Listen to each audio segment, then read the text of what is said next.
Hello students, welcome to our channel.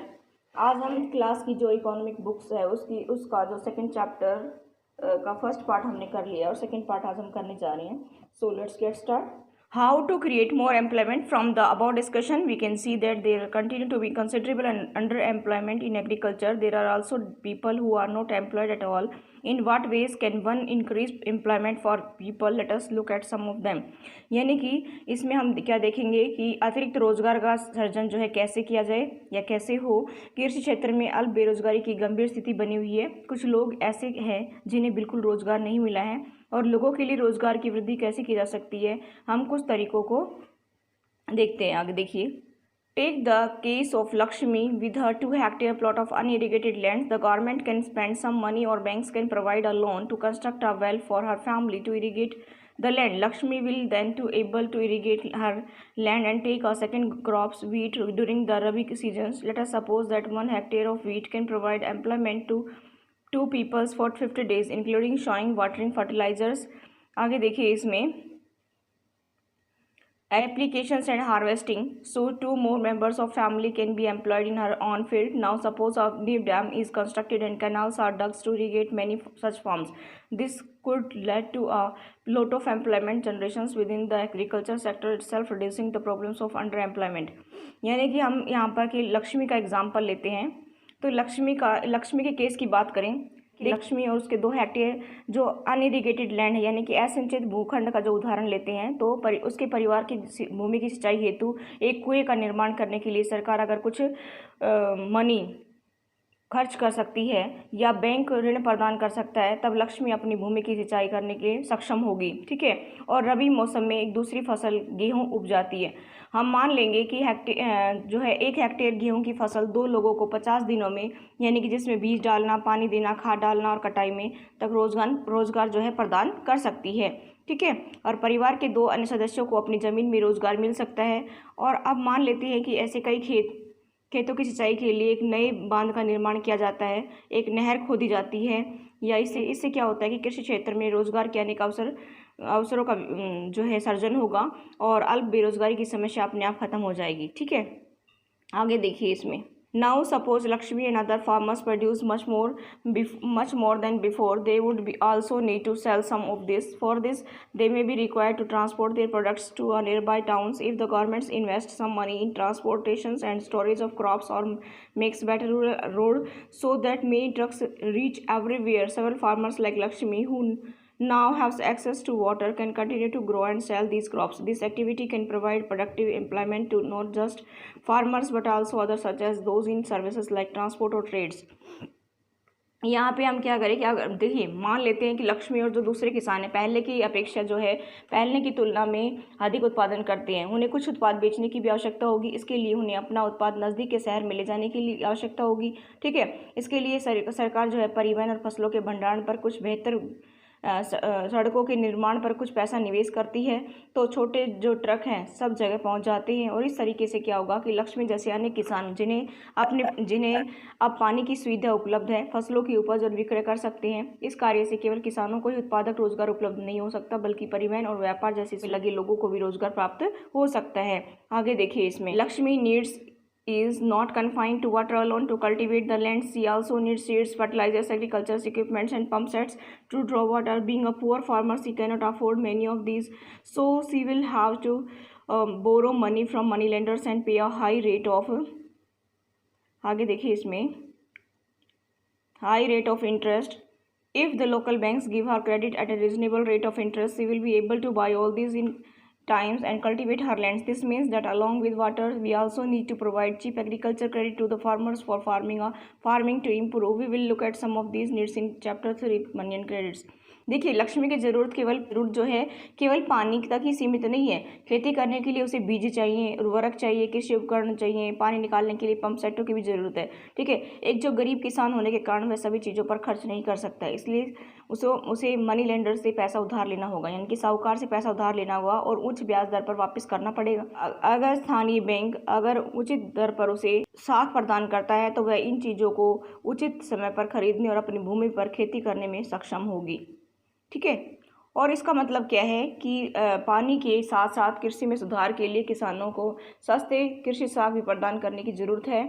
और इसका जो हम आगे डिटेल में पढ़ेंगे कि चैप्टर 3 में मनी एंड क्रेडिट में, ठीक है, मुद्रा और साख में।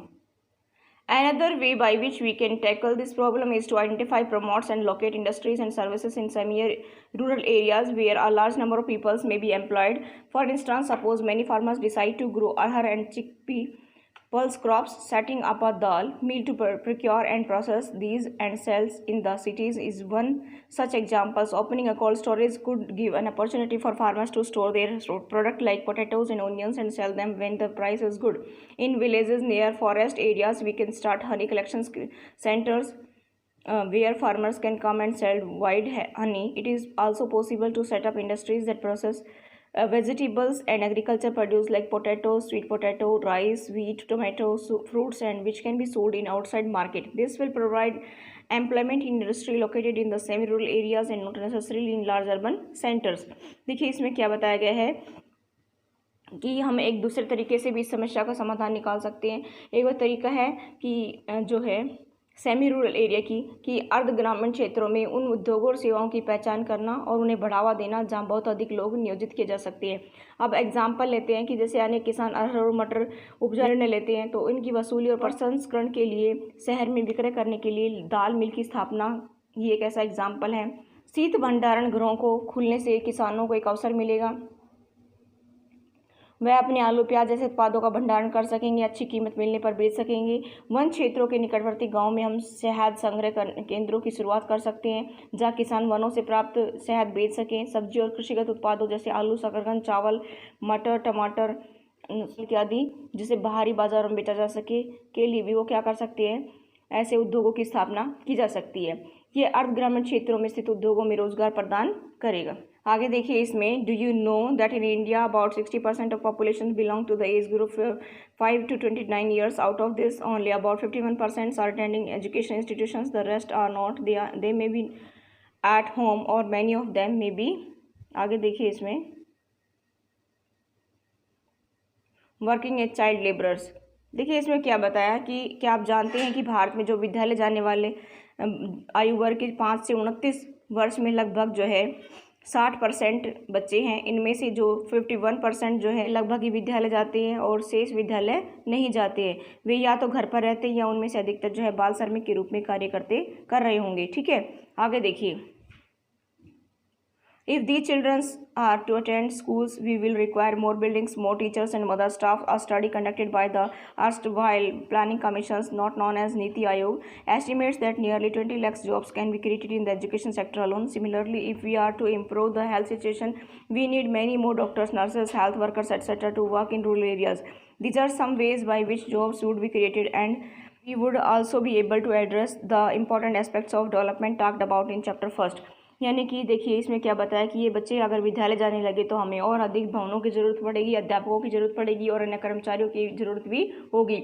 और योजना आयोग द्वारा किए गए एक अध्ययन के अनुसार अकेले शिक्षा क्षेत्र में लगभग जो है 20 लाख रोजगारों का सर्जन किया जा सकता है। इसी प्रकार यदि हमें स्वास्थ्य की स्थिति में सुधार करना है तो भी हमें ग्रामीण क्षेत्रों में काम करने वाले और अधिक डॉक्टर चाहिए, नर्स चाहिए, स्वास्थ्य कर्मचारियों की आवश्यकता पड़ेगी। ये कुछ ऐसे तरीके हैं जिनसे क्या हो सकता है कि जिनसे रोजगार का सर्जन होगा और हम विकास के जो महत्वपूर्ण पहलू उन पर विचार कर पाने में सक्षम होंगे, जिन पर हम फर्स्ट चैप्टर में चर्चा कर चुके हैं। ठीक है, आगे देखिए, एवरी स्टेट और regions has potential for increasing the income and employment for peoples in that area. It could be tourism or regional crafts industries or new services like IT. Some of these would require proper planning and support from the governments. For example, the same study by the Planning Commission says that if tourism as a sector is improved, every year we can give additional employment to more than 35 lakhs people. इसमें क्या बताया कि प्रत्येक state की बात हो रही है या प्रदेश की बात हो, रीजन की बात हो रही है कि प्रत्येक स्टेट या रीजन में वहाँ के निवासियों की आय और उसके रोजगार में वृद्धि करने की संभावना होती है। और यह पर्यटन या क्षेत्रीय शिल्प उद्योग या सूचना प्रौद्योगिकी, लगा लीजिए इंफॉर्मेशन टेक्नोलॉजी जैसी नवीन जो सेवाओं के माध्यम से हो सकता है। इनमें से कुछ के लिए क्या होता है कि समुचित योजना और सरकारी सहायता की भी आवश्यकता होती है।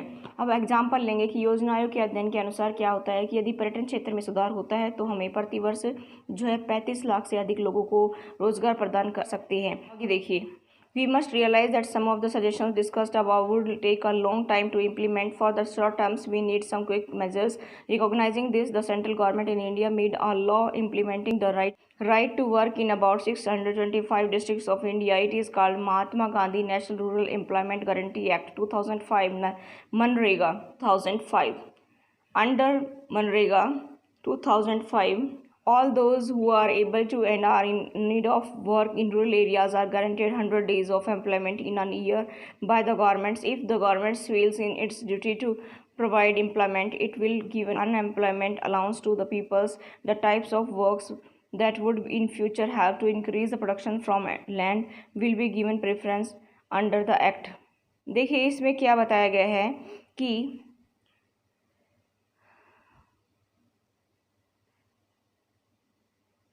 we must realize that some of the suggestions discussed above would take a long time to implement. देखिए जो कुछ सुझाव लिए गए हैं उसमें उसको अमल में लाने में लंबा समय लगेगा. देखिए छोटी अवधि के लिए क्या होगा कि we need some quick measures, हमें कुछ जो है द्रुत उपायों की ज़रूरत है. इसे ध्यान में रखते हुए केंद्र सरकार ने भारत में जो है 625 डिस्ट्रिक्ट में क्या किया, राइट टू वर्क यानी कि काम का अधिकार लागू करने के लिए कानून बनाया है. इसको Mahatma Gandhi national rural employment guarantee act कहते हैं 2005, यानी कि राष्ट्रीय ग्रामीण रोजगार गारंटी अधिनियम 2005 है ये. अंडर मनरेगा 2005, all those who are able to and are in need of work in rural areas are guaranteed 100 days of employment in a year by the government. यानी कि इसमें क्या बताया कि राष्ट्रीय ग्रामीण रोजगार गारंटी अधिनियम 2005 के अंतर्गत उन सभी लोगों को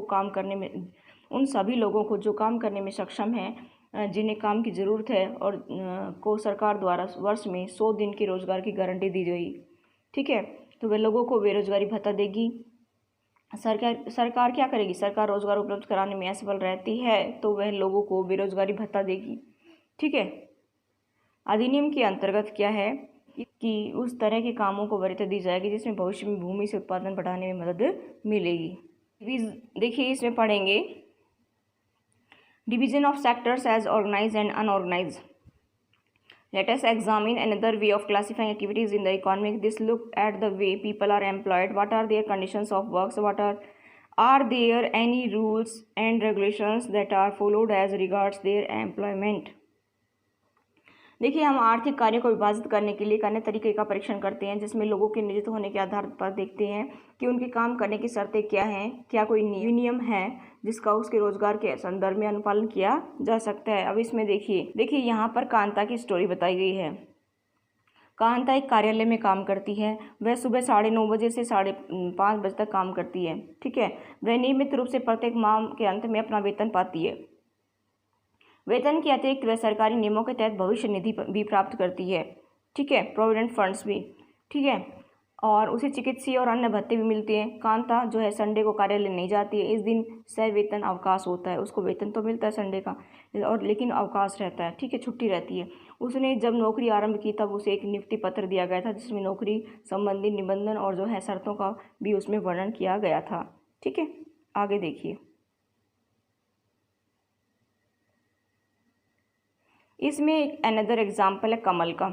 ठीक है, कमल कांता का पड़ोसी होता है. वह नज़दीकी किराना दुकान में दैनिक मजदूरी करने वाला श्रमिक है और वह सुबह 7:30 बजे ठीक है दुकान पर जाता है और शाम को 8 बजे जो है तक काम करता है. वह अपनी मजदूरी के अलावा अन्य कोई भत्ता नहीं मिलता है उसको, और जिस दिन वह काम नहीं करता है उस दिन की मजदूरी उसे नहीं मिलती है. उसे कोई छुट्टी या कोई सवेतन जो है अवकाश भी नहीं मिलता है. ठीक है, उसे कोई औपचारिक पत्र भी नहीं मिला कि दुकान में नियुक्ति के बारे में कहा गया हो. ठीक है, उसका नियोक्ता उसे किसी भी समय काम से हटने के लिए कह सकता है.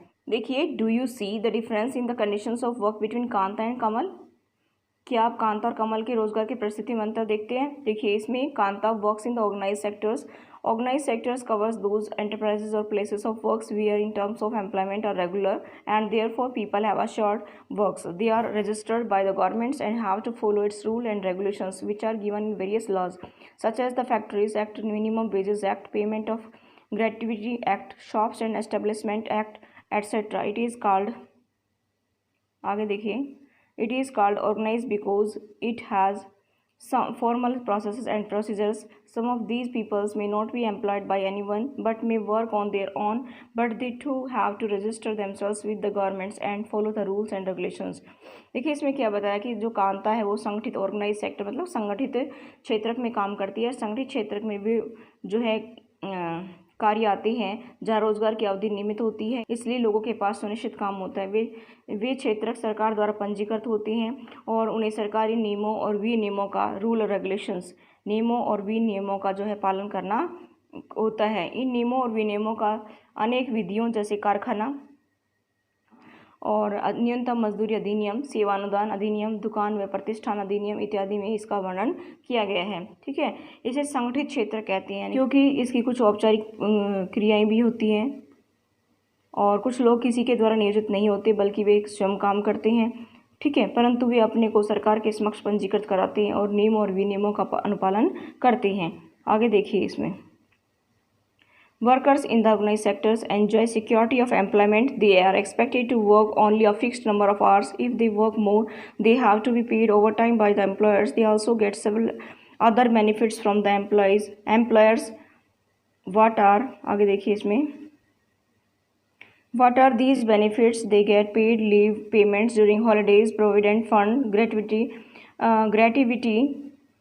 etc. They are supposed to get medical benefits, and under the laws, the factory managers has to ensure facilities like drinking water and a safe working environment. When they retire, these workers get pension as well. यानी कि यहाँ पे क्या बताया है देखिए, यानी कि देखिए इसमें क्या बताया कि संगठित क्षेत्र के कर्मचारियों को रोजगार सुरक्षा के लाभ मिलते हैं। उन्हें एक निश्चित समय तक काम करने की आशा की उनसे एक निश्चित समय की काम करने की आशा की जा सकती है। यदि वे अधिक काम करते हैं तो नियोक्ता द्वारा उन्हें अतिरिक्त वेतन भी दिया जाएगा। ठीक है,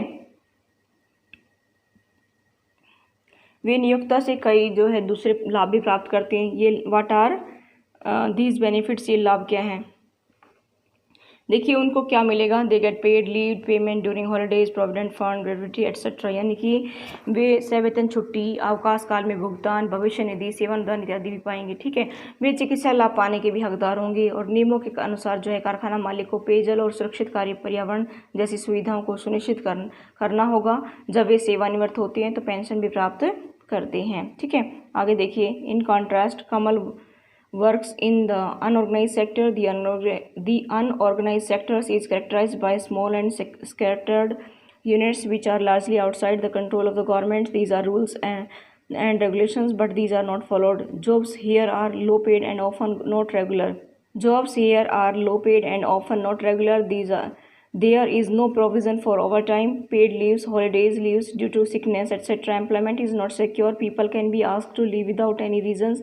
When there is less work, such as during some seasons, some peoples may be asked to leave. A lot also depend on the whims of the employers. This sector includes a large number of people who are employed on their own, doing small jobs such as selling on the street or doing repairs work. Similarly, farmers works on their own and hire laborers as and when they require. देखिए इसमें क्या बताया गया है कि इसके जो in contrast Kamal works in unorganise sector, यानी कि इसके विपरीत जो है कमल असंगठित क्षेत्र में काम करता है। असंगठित क्षेत्र छोटी छोटी बिखरी इकाइयाँ सरकारी नियंत्रण से बाहर होती हैं और जो है इस क्षेत्र के नियम और विनियम तो होती हैं परंतु उनका अनुपालन नहीं होता है। वे कम वेतन वाले रोजगार हैं, नियमित भी नहीं है। यहाँ पर अतिरिक्त समय में काम करने पर सवेतन छुट्टी, अवकाश, बीमारी कारण छुट्टी इत्यादि का कोई प्रावधान नहीं है। रोजगार यहाँ पर सेफ भी नहीं है। श्रमिकों को बिना किसी कारण से हटाया जा सकता है। कुछ मौसमों में जब काम कम होता है तो कुछ लोगों को काम से छुट्टी दे दी जाती है।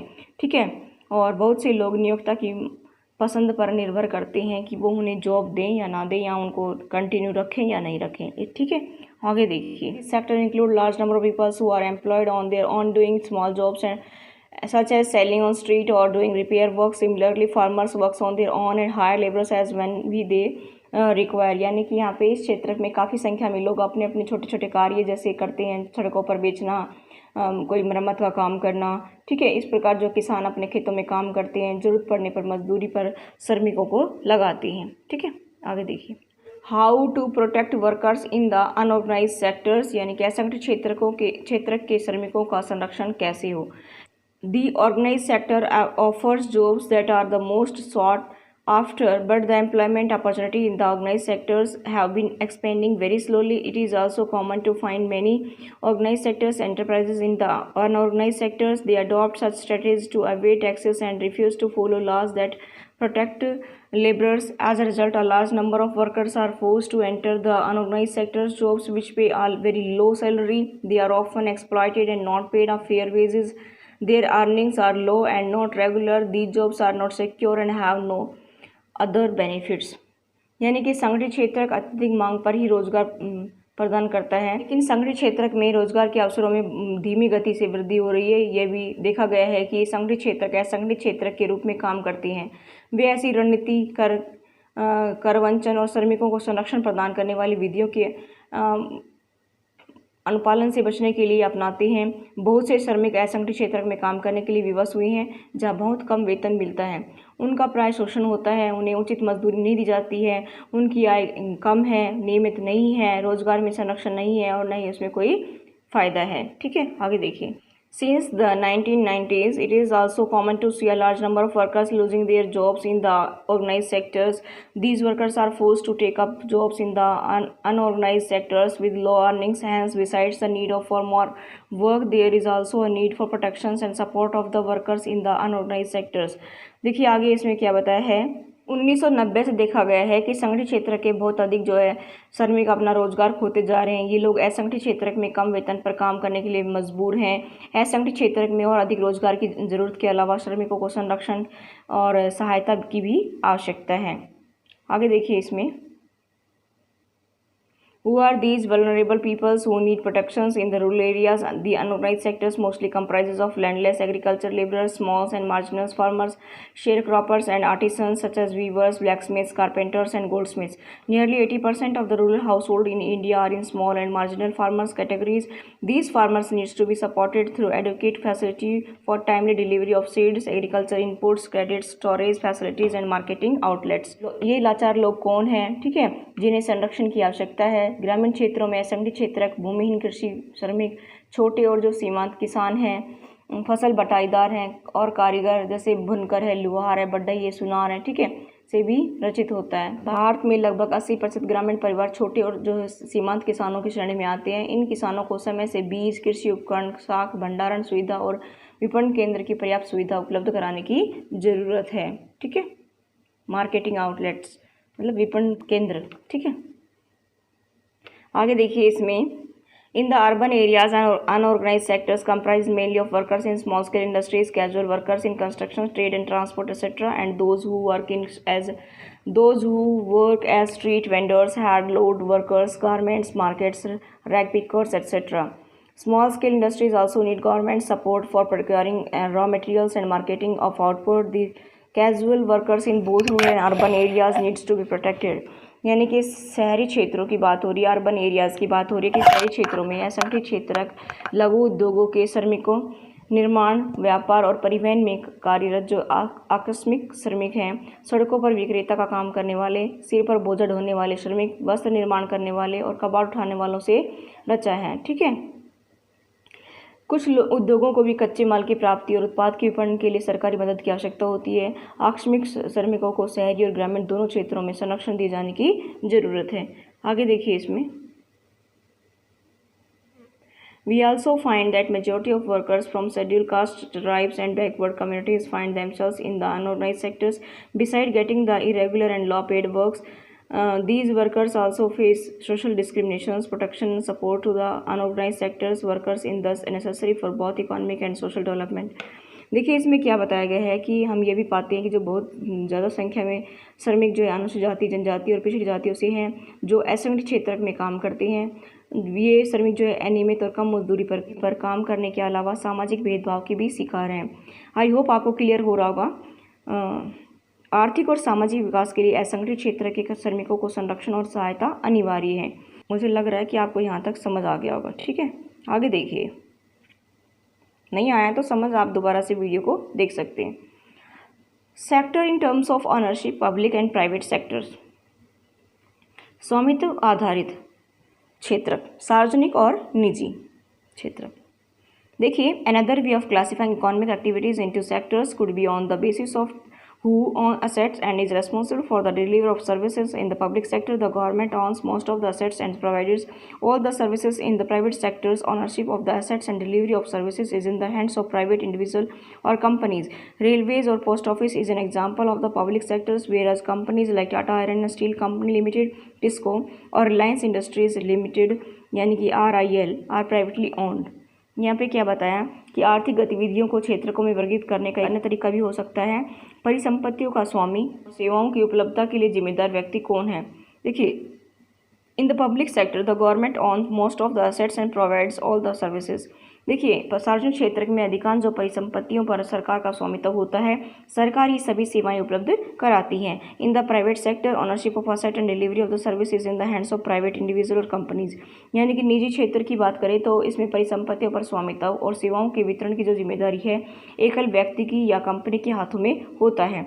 अब इसमें बात आ रही है कि रेलवेज़ की और पोस्ट ऑफिस की। तो रेलवेज़ पोस्ट ऑफिस सार्वजनिक क्षेत्र के उदाहरण हैं, जबकि Tata iron and steel company limited जिसको टिस्को बोला गया है और रिलायंस इंडस्ट्रीज लिमिटेड जैसी निजी जो स्वामित्व में ये निजी कंपनियां निजी स्वामित्व में हैं।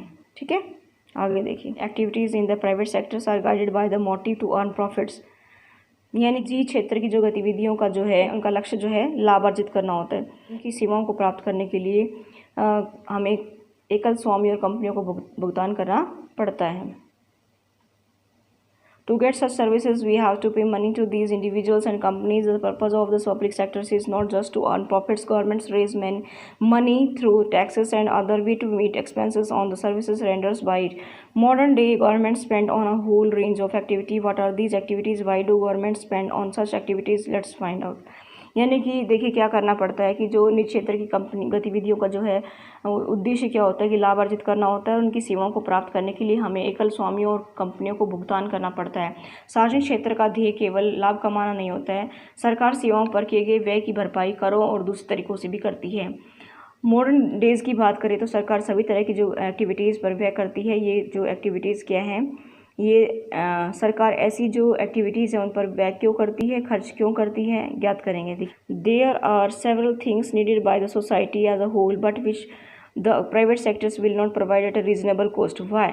सम of these needs spending large sum of money which is beyond the capacity. आगे देखिए इसमें, beyond the capacity of the private sectors. Also collecting money from thousands of people who use these facilities is not easy. Even if they do provide these things, they would charge a high rate for their use. Examples are construction of road, bridges, railway, harbors, generating electricity, providing irrigations through dams, etc. Thus governments have to undertake such heavy spending and ensure that these facilities are available for everyone.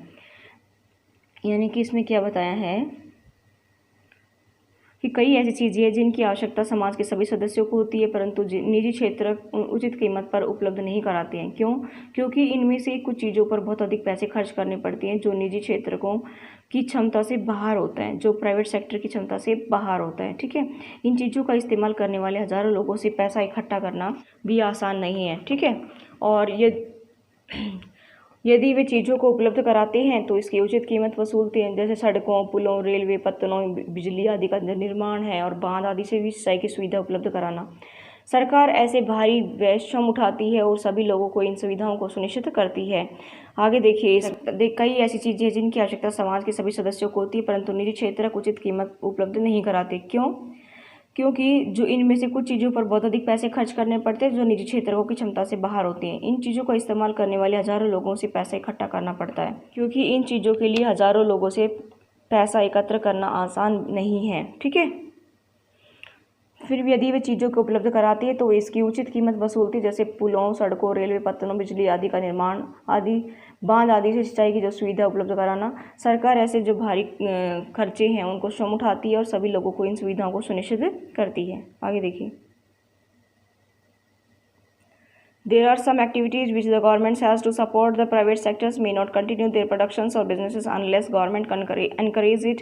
For example, selling electricity at the cost of generation may push up the cost of productions of goods in many industries. Many units, especially small scale units, might have to shut down. Governments here steps in by producing and supplying electricity at rates which these industries can afford. Governments has to bear parts of the cost.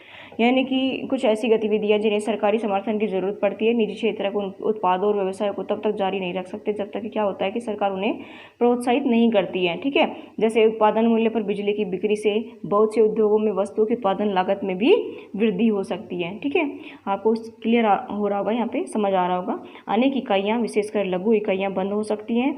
यहाँ सरकार उस दर पर बिजली उत्पादन और वितरण के लिए भी कदम उठाती है। ठीक है, जिस पर उद्योग बिजली खरीद सकते हैं और सरकार लागत का कुछ अंश वहन करती है। आगे देखिए इसमें, similarly the governments in India buys wheat and rice from farmers at a fair price. This is stores in its godowns and sells at a lower price to consumers through ration shops. You have read about this in the chapter on food security in class 9th. देखिए इस प्रकार क्या करती है कि भारत सरकार से उचित मूल्य पर गेहूं और चावल खरीदती है, उसे अपने गोदामों में भंडारित करती है, राशन दुकानों के माध्यम से उपभोक्ताओं को कम मूल्य पर बेचती है। ठीक है, आपने जो चैप्टर 9th में पढ़ा था खाद्य सुरक्षा जो चैप्टर था उसमें देखिए आगे क्या बताया। The government has to bear some of the cost in this way the government supports both farmer and consumers. और सरकार लागत का कुछ भाग खुद वहन करती है और सरकार किसानों और उपभोक्ताओं दोनों को सहायता पहुंचाती है।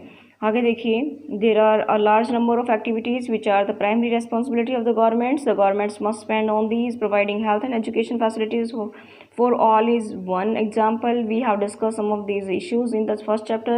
Running proper schools and providing quality educations, particularly elementary educations, in the duty of the governments. India's size of illiterate population is one of the largest in the world.